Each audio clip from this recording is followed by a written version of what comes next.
महावीर का जीवन सत्य की खोज और प्रयोग की कहानी है। महावीर के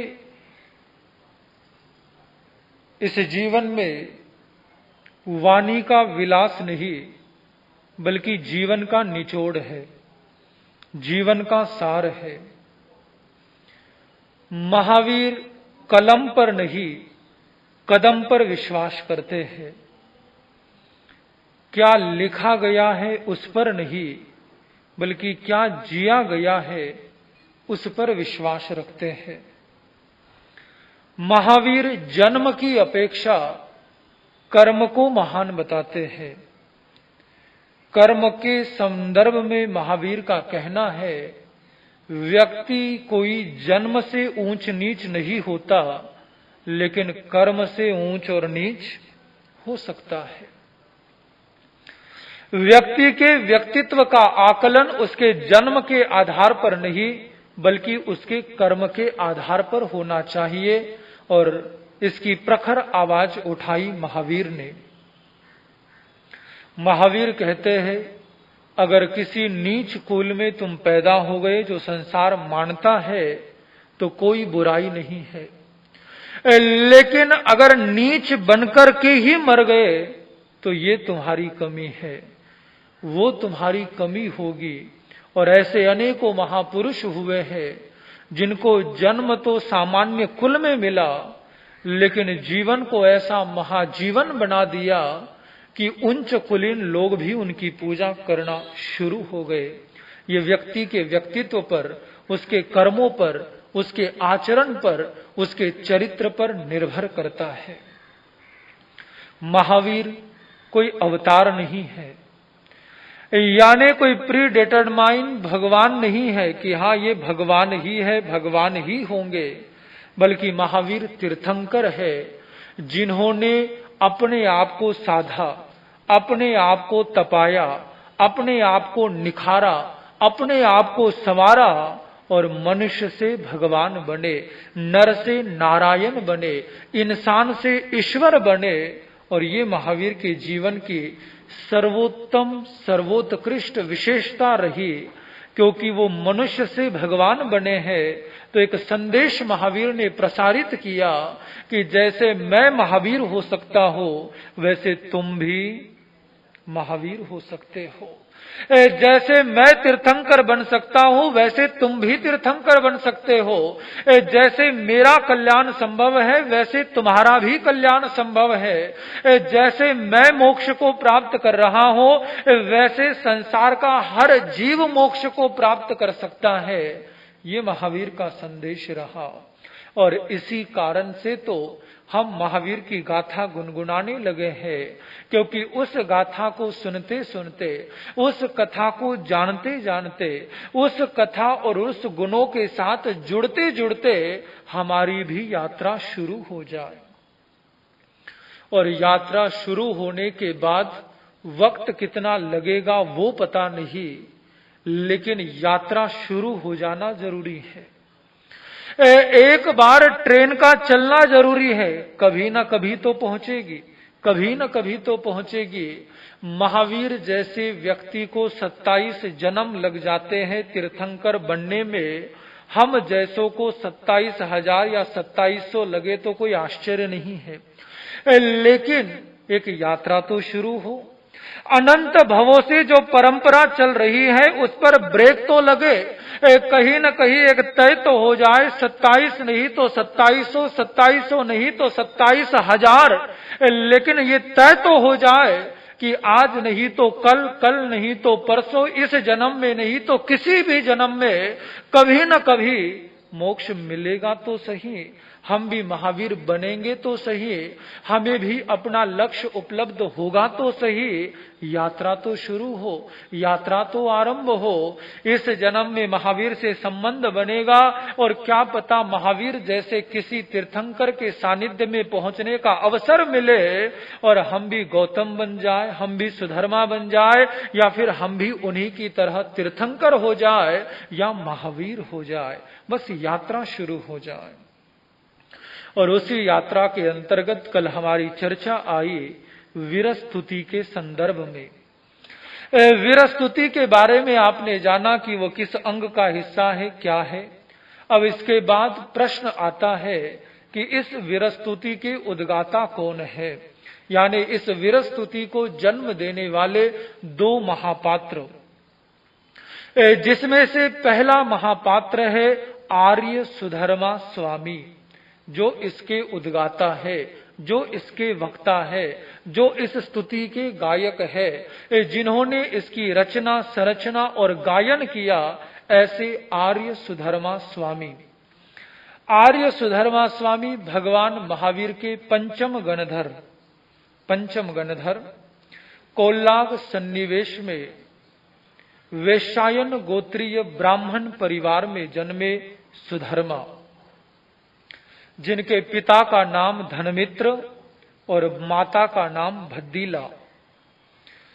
और ये ऐसे विद्वान थे सुधर्मा जो गुरुकुल चलाया करते थे, और जिनके गुरुकुल में उनसे 500 शिष्य पढ़ा करते थे। उस जमाने में जब ब्राह्मणों का युग था, विद्वानों का युग था, उन विद्वानों की गिनती में सुधर्मा का नाम अग्रगण्य श्रेणी में था, यानी सबसे आगे वाली श्रेणी में।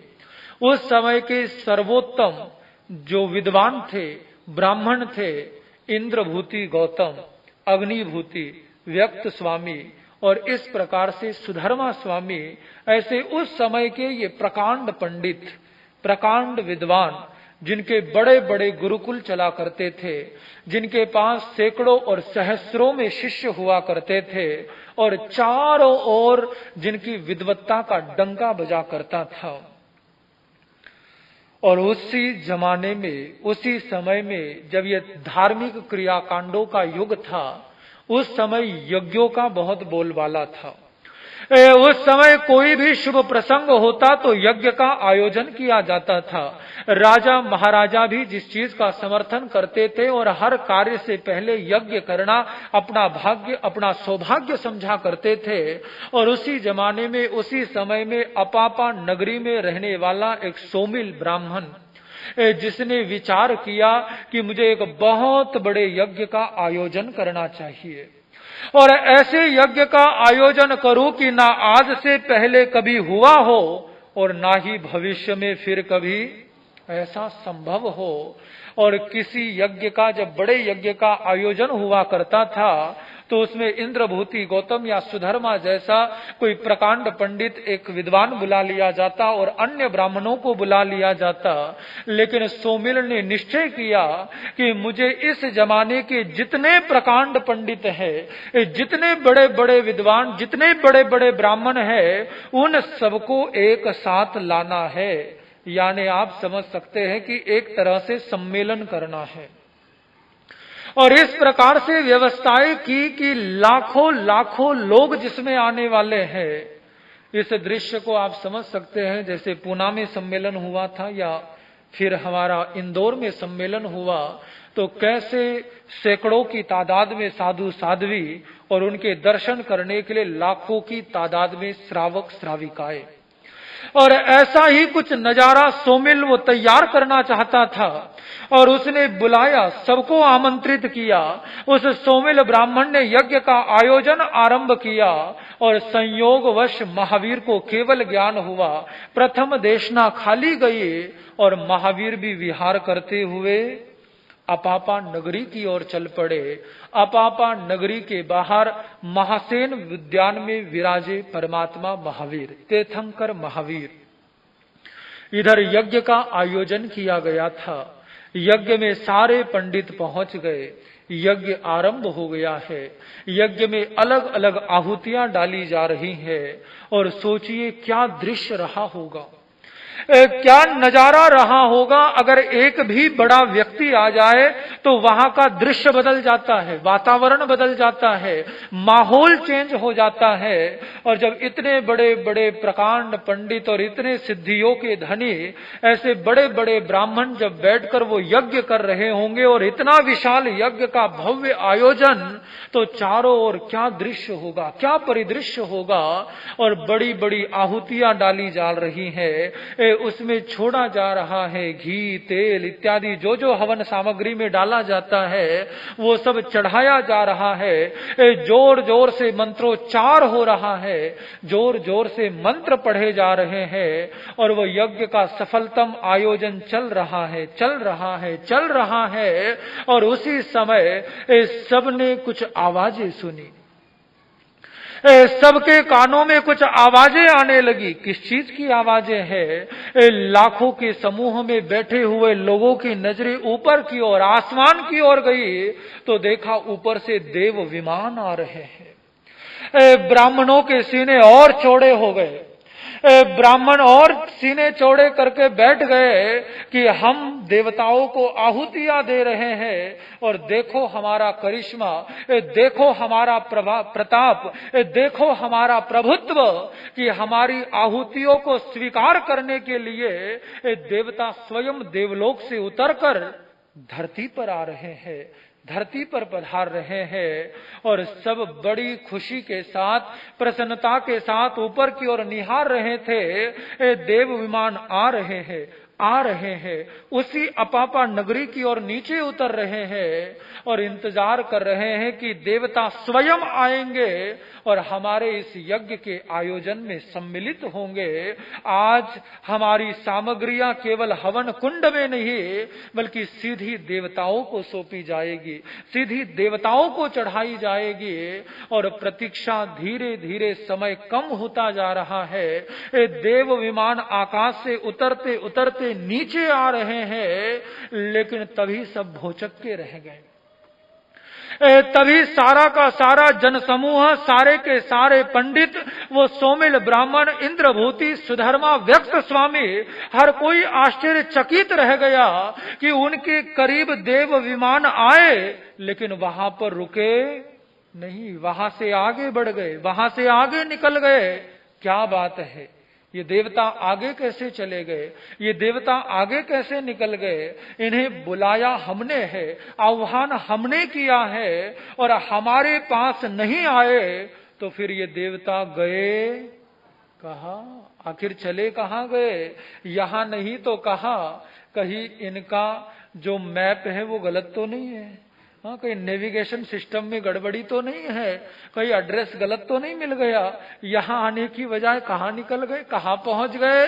और उन ब्राह्मणों ने अपने दूतों को लगा दिया काम पे, पता करो कि देवता यहाँ नहीं पहुंचे तो कहाँ पहुंचे हैं। और कुछ ही समय में सूचना पहुंच गई कि ये देवता आपके लिए नहीं आए हैं बल्कि इसी नगरी के बाहर महासेन उद्यान में कोई तीर्थंकर महावीर रुके हैं। ये देवता उनके लिए आए हैं, उनके चरणों में आए हैं। वहां पर समो शरण की संरचना हो रही है, समो शरण बनाया जा रहा है, समो शरण का सृजन किया जा रहा है। अच्छा, कौन है ये महावीर? आखिर ऐसा कौन महावीर आ गया जिसने हमारे देवताओं को हमसे छीनकर अपनी ओर बुला लिया? हम इतने सारे मंत्र जाप और इतना कुछ ताम झाम करके बैठे हैं और हमारे आह्वान करने पर हमारे पास ना आकर उस महावीर के पास चले गए। कौन है वो महावीर? पता करो। पता किया तो पता चला कोई जैन धर्म के प्रणेता है, कोई तीर्थंकर महावीर है जिन्हें अभी अभी कैवल्य की उपलब्धि हुई है और बहुत ही ज्ञानी पुरुष है। ज्ञानी पुरुष है, भला हमसे भी बढ़कर ज्ञानी कोई हो सकता है? इस जमाने के सारे प्रकांड पंडित यहां पर बैठे हैं, ऐसा कौन महावीर आ सकता है, ऐसा कौन पुरुष है जो ज्ञान से हमसे टकरा सके, ज्ञान के मामले में हमारा मुकाबला कर सके। अरे हम सबके साथ तो छोड़ो, हम में से कोई एक भी चर्चा करने के लिए बैठ जाएगा तो ऐसे 100 महावीर धराशाही हो जाएंगे, ऐसे 100 महावीर हमसे शास्त्रार्थ में पराजित हो जाएंगे। तो ये महावीर है क्या चीज? प्रश्न उठा, चर्चा चली ब्राह्मण समाज में कि इस महावीर को उसकी स्थिति दिखानी होगी, उस महावीर को बताना होगा कि ब्राह्मणों से बड़ा विद्वान और कोई नहीं होता। ब्राह्मण समाज ज्ञान का धनी होता है और ब्राह्मण सर्वश्रेष्ठ रहा है और ब्राह्मण ही सर्वश्रेष्ठ रहेगा। और जिम्मा सौंपा गया इंद्रभूति गौतम को। इंद्रभूति गौतम को जिम्मा सौंपा गया कि ब्राह्मण समाज की बागडोर हम आपके हाथ में सौंपते हैं। और चल पड़े इंद्रभूति गौतम महावीर से शास्त्रार्थ करने, महावीर से चर्चा करने के लिए, महावीर को शास्त्रार्थ में पराजित करने के लिए अपने साथ अपने सारे शिष्य समूहों को लेकर, ताकि पता चले कोई बड़ा विद्वान आया है, कोई बड़ा आचार्य आया है, कोई धर्म जगत का रहबर आया है। और अपने सारे शिष्य समुदाय को लेकर इंद्रभूति गौतम चले गए महावीर के पास। इधर इंतजार कर रहा है ब्राह्मण समाज कि अब महावीर को पराजित करके गौतम आएंगे, इंद्रभूति आएंगे आएंगे आएंगे। लेकिन इंतजार करते करते वक्त हो गया, लेकिन इंद्रभूति गौतम वापस नहीं आए। पुनः पता कराया तो पता चला कि जिन्हें शास्त्रार्थ करने भेजा था, जिन्हें महावीर से डिबेट करने भेजा था, जिन्हें महावीर को पराजित करने भेजा था, वो तो स्वयं महावीर के चरणों में अर्पित हो गए, समर्पित हो गए, महावीर के शिष्य बन गए। महावीर को अपने आगे झुकाना तो दूर रहा, इंद्रभूति गौतम उनके चरणों में झुककर उनके शिष्य ही बन गए। ब्राह्मणों की आंखें चौड़ी हो गई कि ये क्या गजब हो गया। जिस इंद्रभूति गौतम के आगे हर कोई शास्त्रार्थ में पराजित हो जाता था, वो गौतम महावीर का हो गया, वो गौतम महावीर के चरणों में रह गया। नहीं नहीं, ऐसे नहीं हो सकता। और उसके बाद फिर अन्य को भेजा गया, उसके बाद अग्निभूति गए, उसके बाद वायुभूति गए, उसके बाद व्यक्त स्वामी गए तो सही, लेकिन वापस नहीं आए, वापस कोई नहीं लौटा। अब जिम्मा आया सुधर्मा स्वामी पर, जो हमारा महापात्र है। आर्य सुधर्मा स्वामी, सारे ब्राह्मण समाज ने हाथ जोड़ लिए सुधर्मा के आगे कि अब हमारी आशा की किरण केवल मात्र आप ही है। जिन जिन के सहारे, जिन जिन के भरोसे हम बैठे थे, वो सारे चले गए, वो नहीं लौटे। लेकिन अब ब्राह्मण समाज की लाज आपके हाथों में है, आपको संभालना होगा। आपको केवल महावीर को पराजित नहीं करना है, आपको केवल महावीर को शास्त्रार्थ में हराना नहीं है, बल्कि हमारा जो वैभव, ब्राह्मण समाज का वैभव जो महावीर ने अपने काबू में कर लिया है, उन सबको छुड़ा कर लाना है। अब बहुत जिम्मेदारी है सुधर्मा आप पर।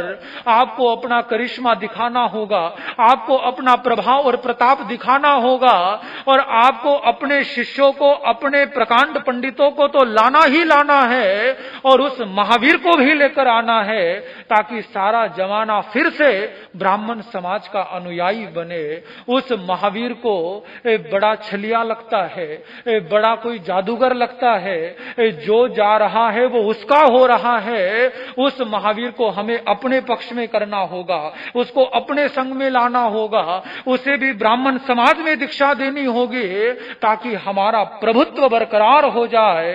तो जाओ सुधर्मा, और जाकर लेकर आओ सबको, और खाली मत आना। इंद्रभूति को लेकर आना, अग्निभूति को लेकर आना, वायुभूति और व्यक्त स्वामी को लेकर आना, और उनके साथ साथ महावीर को लेकर आना, जिसके पास सब दौड़ रहे हैं वो हमारे पास चलकर आना चाहिए। सुधर्मा ने कहा कि तुम चिंता मत करो, मैं आयु में भी बड़ा हूं, विद्वत्ता में भी कोई कमी नहीं है, मैं जाऊंगा और सबको लेकर आऊंगा। अब सुधर्मा को क्या पता था कि क्या होने वाला है। चल पड़े सुधर्मा। चलते चलते चलते धीरे धीरे समौसरण के निकट पहुंचे। समौसरण का दृश्य नजर आने लगा और जैसे जैसे समौसरण का दृश्य दिखने लगा, अरे ये क्या है, ये क्या यहाँ पर नजारा है, ये यहाँ पर क्या बनाया हुआ है। और समौसरण का सारा वृत्तांत आपने पढ़ा ही होगा। क्या खूबसूरत समौसरण की संरचना होती है कि देवताओं के देवलोक भी जिसके आगे फीके लगे, ऐसे समौसरण की संरचना करते हैं देव। और उस समौसरण का नजारा देखते देखते जा रहे हैं। लगता है ये महावीर सचमुच में गजब का आदमी है, लगता है सचमुच में बड़ा कमाल का आदमी है। ऐसा गजब का समौसरण, ऐसे गजब की धर्म सभा, और वो भी देवताओं ने जिसके लिए बनाई हो, वो महावीर लगता है कोई साधारण व्यक्ति है, साधारण व्यक्ति नहीं है। लेकिन तभी भीतर से मन कहता है कि प्रभावित मत हो, तुझे महावीर को प्रभावित करना है, तुझे महावीर से प्रभावित नहीं होना, तुझे महावीर को झुकाना है, तुझे महावीर के आगे नहीं झुकना। फिर से अपने मन को संभालते हैं, लेकिन जैसे जैसे नजदीक जा रहे हैं, उन्हें क्या पता था कि उनकी नियति उन्हें खींचकर वहां पर लेकर जा रही है, उनकी नियति ही उनको वहां पर पहुंचा रही है। और जैसे जैसे करीब चलते गए, धीरे धीरे महावीर की छवि दिखने लगी, धीरे धीरे महावीर की छवि स्पष्ट होने लगी। प्रवचन के बाद कर लेना, है ना, 2 मिनट का समय मिलेगा तब कर लेना। जैसे जैसे महावीर की छवि क्लियर होती जा रही है और धीरे धीरे क्या नूर है, क्या चेहरा है, क्या तेज है, ये महावीर है क्या चीज, दिखने में इतने सुंदर, इनमें क्या ऐसा अज्ञात आकर्षण है। और जैसे ही महावीर का चेहरा स्पष्ट हुआ, सुधर्मा दंग रह गए। सुधर्मा अंदर से पूरी तरह हिल गए। उस स्वरूप को निहारा तो निहारते ही रह गए, देखते ही रह गए। कमाल है, अद्भुत है, अद्भुत है। और आज के जमाने में एक शब्द आता है ना, लव एट फर्स्ट साइट, ये नजारा था। जैसे ही सुधर्मा ने महावीर को देखा, महावीर से प्यार कर बैठे, महावीर से दिल लगा बैठे, और ऐसे लगा बैठे कि महावीर के चरणों में जाना चाहते हैं। लेकिन ब्राह्मण समाज का जो दायित्व है, उनको महावीर की तरफ आगे बढ़ने नहीं दे रहा है।